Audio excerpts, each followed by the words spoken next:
ውድ የቻናላችን ቤተሰቦች እንኳን ወደዚህ ቻናል በደህና መጣችሁ።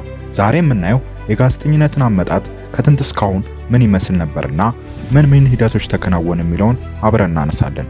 ፕሮግራሙ በመብራት አብሬያችሁ የምቆየው እኔ ናም ተሰማ ነኝ። የጋዜጠኝነት አመጣጥ በኢትዮጵያ ከብራና እስከ ዲጂታል ዘመን።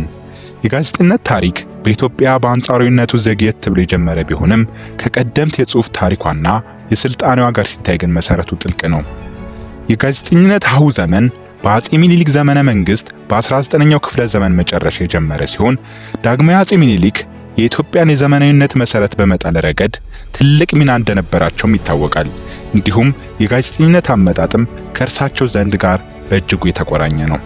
የመጀመሪያው የጋዜጠኝነት ጅማሮ በኢትዮጵያ ህትመት ሚዲያ ወይም ጋዜጠኝነት መጀመሪያ ምልክቶች የሚታዩት በ19ኛው መቶ ክፍለ ዘመን መጨረሻ አካባቢ ሲሆን ይህም ዳግማዊ አጼ ሚኒሊክ በስልጣን ላይ በነበሩበት ወቅት ነው። አጼ ሚኒሊክ ለዘመናዊነት ትልቅ ትኩረት የሚሰጡ ቢሆንም በተለይም የፖስታ፣ የባቡር፣ የስልክና የዘመናዊ ትምህርት ቤት መቋቋም ጋር ተያይዞ ሐሳብን ለማሰራጫትና ህዝብን ለማስተማር የሚያስችል የህትመት ዘዴን ተደራሽ አድርገው ነበር። የመጀመሪያው ጋዜጣ ወይም የህትመት ጽሑፍ በርካታ መረጃዎች እንደሚጠቁሙት ከሆነ የኢትዮጵያ የመጀመሪያ ጋዜጣ እንደሆነች የሚታመነው አእምሮ የተሰኘችው ጋዜጣ ብቅ ያለችው በአጼ ሚኒሊክ ዘመነ መንግስት መጨረሻ አካባቢ ወይም አጼ ሚኒሊክ ከሞቱ በኋላ ብዙም ሳይቆይ ነበር። ይሁን እንጂ ከአእምሮ ቀደም ብለው በጣሊያን ቀኝ ግዛት ስር ከነበረች ኤርትራ ወደ ኢትዮጵያ የመጡት ብላታ ገብረ እግዚአብሔር ገብረ ማርያም ጋዜጠኝነትንና የህትመት ባህልን ወደ ኢትዮጵያ እንዲመጣ ለማድረግ በአጼ ሚኒሊክ ዘመነ መንግስት ትልቅ አስተዋጽኦ አድርጓል። በጣሊያኖች ቁጥጥር ስር በነበረች ኤርትራ በ1890ዎቹ ዓመተ ምህረት አካባቢ በወቅቱ የኢትዮጵያ ጥቅምን የሚመለከቱ ጋዜጦች ማሳተማቸውም ይታወቃል። የጋዜጠኝነት ዓላማ በዚያን ወቅት ምን ይመስል ነበር የሚለውን አብረን እናንሳ። በመጀመሪያዎቹ ዓመታት የጋዜጠኝነት ዋና ዓላማዎች አንዱ የሆነው የሀገር ፍቅርን ማጠናከር፣ ህዝብን ማስተማርና ሀገራዊ መረጃዎችን ማሰራጨት ነበር። የዘመናዊ ሚዲያ መስፋፋት በቀዳማዊ አጼ ኃይለ ሥላሴ ዘመን በ1917 እስከ 1966 ዓመተ ምህረት ምን ይመስል ነበር የሚለውን ነው።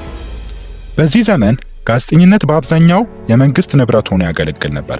ዋና ዓላማውም የመንግስትን ፖሊሲዎችና የንጉሠ ነገሥታቱን ተግባራት ለማስተዋወቅ ማለትም ፕሮፓጋንዳ ነበር። መነሻና መስፋፋቱ የአጼ ኃይለ ሥላሴ የግዛት ዘመን ለቴክኖሎጂ መሻሻል ትልቅ ቦታ የሰጠ ነበር። እንደ አውሮፓውያን አቆጣጠር በ1925 ዓመተ ምህረት ብርሃንና ሰላም የተባለ ሳምንታዊ ጋዜጣና ማተሚያ ቤትን በማቋቋም ዘመናዊ የህትመት ሥራ በስፋት እንዲጀመር አደረጉ። በ1935 ዓመተ ምህረት የኢትዮጵያ ሄራልድ የተባለ እንግሊዝኛ ጋዜጣና አዲስ ዘመን የተባለ የአማርኛ ጋዜጣ ተጀመሩ።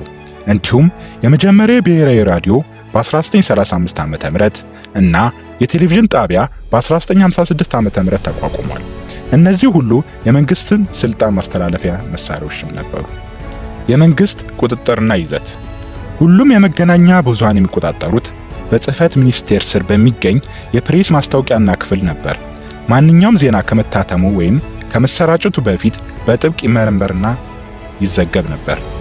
የሚዲያው ዋና ዓላማዎች የንጉሠ ነገሥቱን ክብር፣ ጀግንነት እና የሀገር ፍቅርን ማጉላት፣ የመንግስትን የልማት ሥራዎችና ዘመናዊነትን ማስተዋወቅ፣ የኢትዮጵያን አንድነት ማስረጽና የውጭ ጉዳይ ስኬቶችን ማሳየትም ነበር። በአብዛኛው በጋዜጦች ላይ የሚወጡ ጽሑፎች የንጉሠ ነገሥታቱን እንቅስቃሴዎች፣ ጉዞዎችና ከሀገር ውጪ መሪዎች ጋር ያላቸውን ግንኙነት የሚያወድሱ ነበሩ። ብዙም ጊዜ እውነታውን ከማቅረብ ይልቅ ለፕሮፓጋንዳም ቅርብም ነበሩ። የደርግ ዘመን በ1966 እስከ 1983 ዓ.ም በወታደራዊ ደርግ መንግስት ዘመን ሚዲያዎች የመንግስት ልሳን ሆነው በብዛት በፖለቲካዊና በኢኮሎጂካላዊ ፕሮፓጋንዳ ላይ እንዲያተኩሩ ተደርጓል። ጋዜጠኝነት የመንግስትና የገዢውን የኢትዮጵያ ሰራተኞች ፓርቲ ወይም ኢሴፓ ሶሻሊዝም ወይም ማርክሲዝምና ፖሊሲዎቹን ለማስተጋባትና ህዝቡን ለማስተማር ብቻ የሚያገለግል ነበር። ጋዜጦችና ሌሎች ሚዲያዎች ውዳሴ ያቀርቡም ነበር። በተጨማሪም የፕሬስ ነጻነት አለመኖር፣ የህትመት ነጻነት ሙሉ በሙሉ የተገደበ ነበር።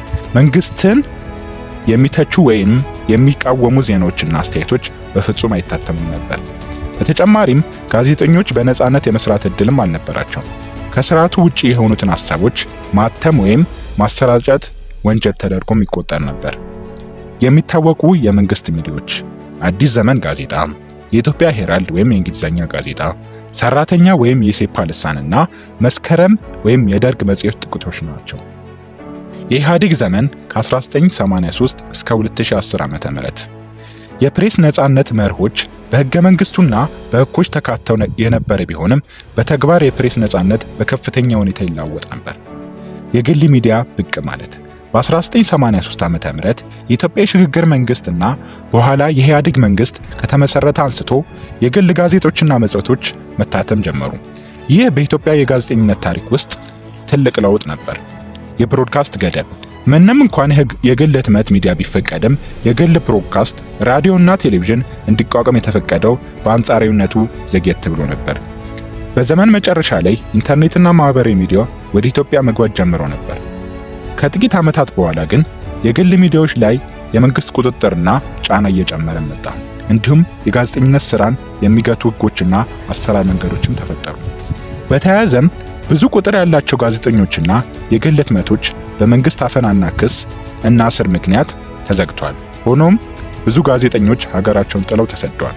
በጥናቶች መሰረት ከ300 በላይ የሚሆኑ ጋዜጠኞች ስራ ጀምረው የነበረ ቢሆንም አብዛኞቹ ተዘግተዋል። የአሁን ዘመን ከ2010 ዓ.ም ጀምሮ ከ2010 ዓ.ም ወዲህ ያለው በኢትዮጵያ ጋዜጠኝነት ውስጥ ትልቅ ለውጥ የታየበት ወቅት ነው። ይህም ወቅት በሁለት ዋና ዋና ክፍሎች ሊታይ ይችላል። መጀመሪያ ላይ የሚታየው የነጻነትና የለውጥ ማዕበል በ2010 ዓ.ም በ2010 ዓ.ም በተደረገው የፖለቲካ ለውጥ ምክንያት ቀደም ሲል በነበሩት ዓመታት ከባድ ቁጥጥርና የጋዜጠኞች እስር የነበረበት ሁኔታ መሻሻል ታይቷል። ብዙ የታሰሩ ጋዜጠኞች ተፈተዋል እና የውጭ ሚዲያዎች ወደ ሀገር ውስጥ ገብተው እንዲሰሩ ተፈቅዷል።